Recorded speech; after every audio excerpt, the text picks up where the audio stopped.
In this guide, I will be showing you guys how to find out if you have another Spotify account. Let's get started. First, launch your Spotify app, click on Login. Now enter your email addresses you may have used with Spotify. Click on Continue. Now click on the option Login without password.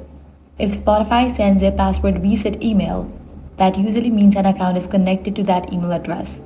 You should also try signing in with different methods such as Google, Facebook, Apple ID, or your phone number because many users accidentally create multiple Spotify accounts using different login options. For example, if you normally sign in with email, try tapping continue with Google or continue with Facebook to see if another account appears.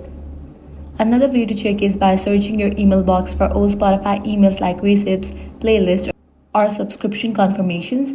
This can help identify which email addresses are linked to Spotify accounts.